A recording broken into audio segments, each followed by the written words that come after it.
the Italian government has impounded a $700 million vessel known locally as Putin's yacht, saying investigations showed that its owner had ties to prominent elements of the Russian government targeted by EU sanctions. The six-deck Scheherazade has 2 helipads, a swimming pool and a movie theatre. More attempts are being made to rescue civilians trapped at a steelworks in the besieged Ukrainian city of Mariupol.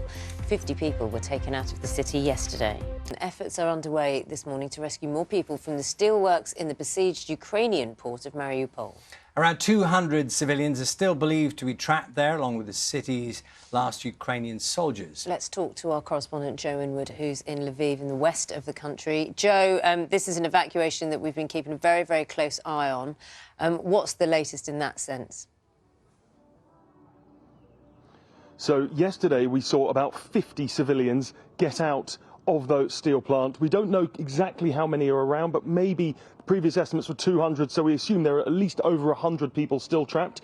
The United Nations and the Red Cross are the ones that have been organising these evacuations, and they say those attempts are going to be continuing.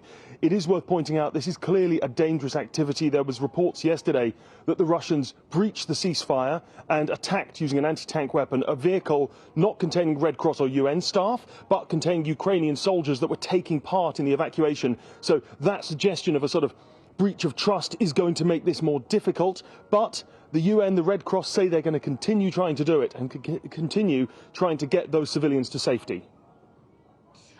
Joe, also reports coming out of some success for Ukraine near the city of Kharkiv, success by Ukrainian soldiers.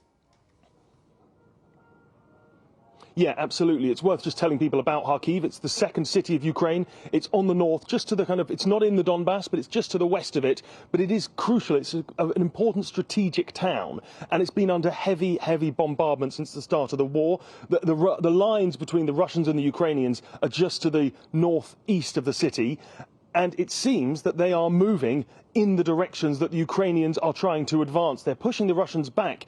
And crucially, the Institute for the Study of War, a respected think tank, says that soon Russian forces might have been pushed back so far that they can no longer bombard the city. Now, that's important militarily, but also for the people that live there, who have been under artillery bombardment for 70 days, more indeed now. The idea that they might be free of that is going to be incredibly significant. It's also worth saying that if the Ukrainians can start to push this counter-offensive, start to break into Russian lines, that's going to ease the pressure on the Donbas as well. So an important development, if confirmed, if true, both militarily and in humanitarian terms. OK, we'll wait for that news to come through. Joe, thanks so much.